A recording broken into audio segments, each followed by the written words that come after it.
Hello अस्सलाम वालेकुम, कैसे हैं आप सब लोग। I hope you all will be fine and good. Today I am back with another video. In today's video we're gonna learn about another topic that is cell organelles.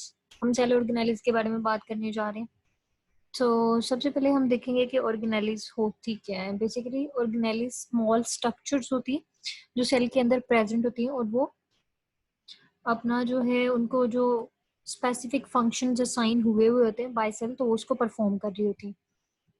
There are about dozen type of organelles commonly found in eukaryotic cells. ये हम eukaryotic cell की बात करें कि उसमें dozen type की organelles जो है. डजन मीन 12, मतलब कि एक दर्जन दर्जन टाइप्स की उसमें ऑर्गेनेलिस होती हैं जो यूकैरियोटिक सेल में पाई जाती हैं और वो अपने अपने असाइन फंक्शन जो होते हैं वो परफॉर्म कर रही होती हैं. तो यहाँ पे हम जो है कुछ इंपॉर्टेंट सेल ऑर्गेनेलिस हैं उनके बारे में हम डिस्कस करने जा रहे हैं. सबसे पहले हम देखेंगे न्यूक्लियस के बारे में. It's a very important organelle that found in every cell. तो चलिए स्टार्ट करते हैं. ये prominent nucleus occurs in eukaryotic cells. तो बेसिकली दो तरह के सेल्स हैं, हम दोनों में देखेंगे कि न्यूक्लियस किस तरह से पाया जाता है. तो पहले हम यूकैरियोटिक सेल की बात करें. वो कह रहे हैं कि एक प्रोमिनेंट न्यूक्लियस जो है वो यूकैरियोटिक सेल में पाया जाता है. प्रोमिनेंट जो बिल्कुल वाजे हैं और ठीक ठाक सही नजर आ रहा है, ठीक है, उसको हम प्रोमिनेंट चीज कहते हैं. In animal cells, it is present in the center, while in mature plant cells, due to the formation of large central vacuole, it is pushed to the side. अगर हम एनिमल सेल्स की बात करें तो nucleus क्या होता है, वो सेल के बिल्कुल सेंटर में लोकेट कर रहा होता है. लेकिन अगर हम प्लांट सेल्स की बात करें तो उसका जो वैक्यूल होता है वो बहुत बड़ा होता है, उसका साइज बड़ा होता है, जिसकी वजह से जो न्यूक्लियस होता है वो एक साइड पे पुश कर जाता है. तो ये इसकी लोकेशन इधर वो बता रहे हैं कि एनिमल सेल में बिल्कुल सेंटर में होएगा. अगर हम प्लांट सेल की बात करें तो एक साइड पे होता है. Nucleus is bounded by double membrane known as nuclear envelope. और न्यूक्लियस के गिर्द जो होती है एक डबल मेम्ब्रेन होती है जिसको हम क्या कहते हैं, न्यूक्लियर इन्वेलप कहते हैं. Nuclear envelope contain the many small pores that enable it to act as semi permeable membrane.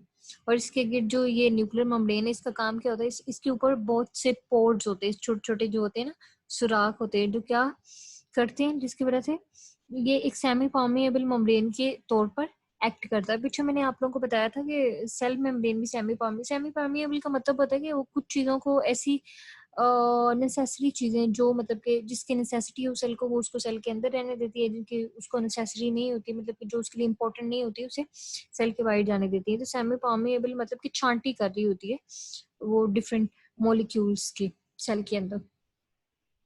इसके बाद आ जाता है inside the nuclear envelope A granular fluid. उसको क्या कहते हैं, न्यूक्लियोप्लाज्म.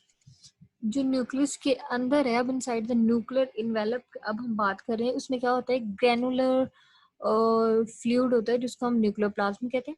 न्यूक्लियोप्लाज्म कंटेन वन और टू न्यूक्लियाई एंड क्रोमोसोम्स. अब न्यूक्लियोप्लाज्म क्या होता है, फर्दर उसमें क्या होता है, एक या दो न्यूक्लियाई होते हैं और क्रोमोसोम्स होते हैं.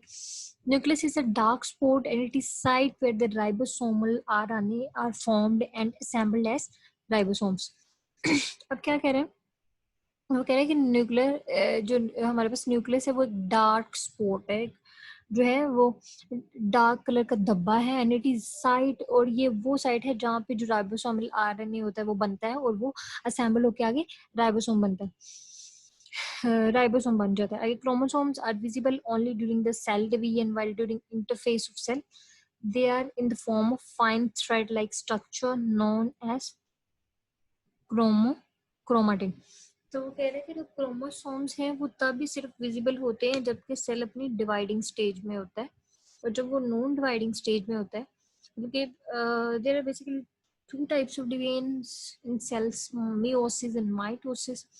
तो अगर इनकी इंटरफेस के अलावा वो सेल जो होते हैं ना, मियोसिस के इंटरफेस के भी अलावा और माइटोसिस के इंटरफेस के भी अलावा जो जितनी भी बाकी फेजेस होती है उनमें सेल जो होता है वो डिवाइडिंग, जिनमें डिवाइडिंग स्टेज में होता है, वहां पे उसका क्रोमोसोम जो होते हैं वो बिल्कुल विजिबल होते हैं.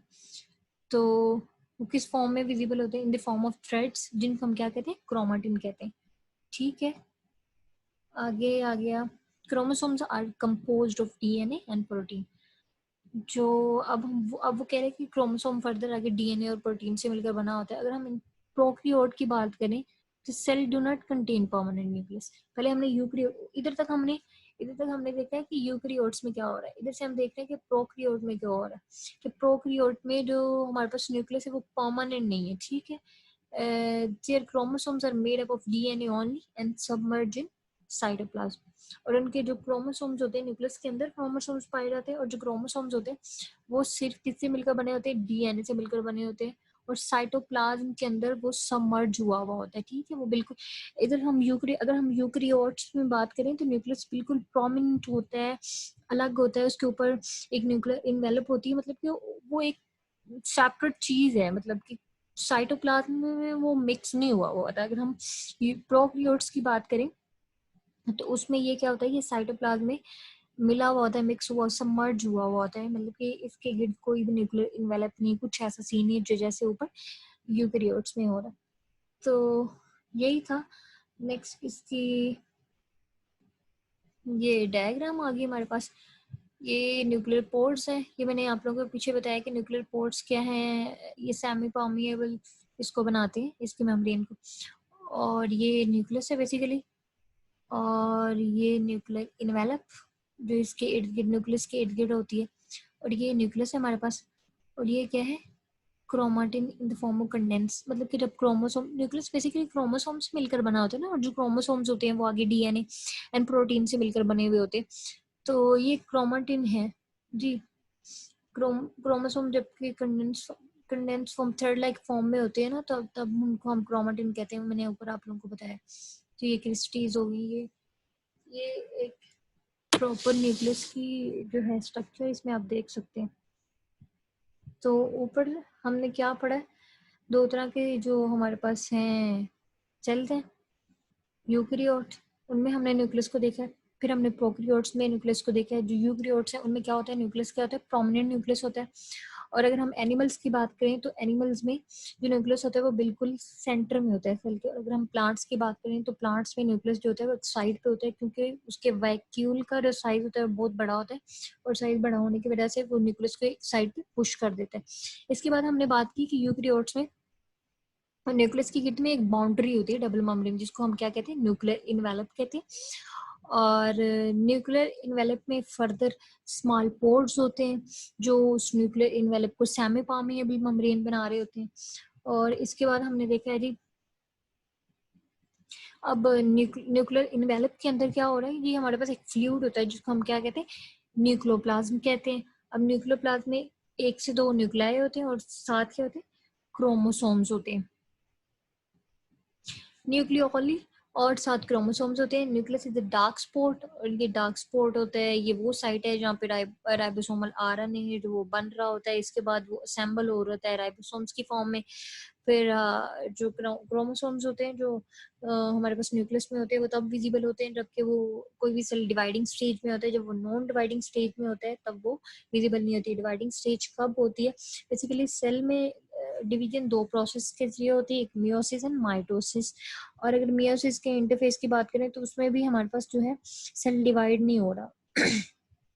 और अगर हम माइटोसिस के इंटरफेस की बात करें तो उसमें सेल डिवाइड नहीं हो रहा। तो ये दोनों इंटरफेस में basically cell non dividing stage में होता है। तो डिवाइडिंग में कब होएगा, इंटरफेस को छोड़ के सब में वो डिवाइडिंग स्टेज में होता है। तो इसके बाद अगर हम यूकैरियोट्स की बात करें तो क्रोमोसोम जो डीएनए और प्रोटीन से मिलकर बने होते हैं। अगर हम प्रोकैरियोट्स की बात करें जो हमारे पास क्रोमोसोम होते हैं वो सिंपल डीएनए से बने होते हैं, और जो न्यूक्लियस होता है वो परमानेंट न्यूक्लियस नहीं होता। तो ये था आज का लेक्चर। आई होप आप लोगों को समझ आई। If you like the video then kindly please like it and comment below the video, and please support me and subscribe to my channel. Thank you so much. Allah Hafiz.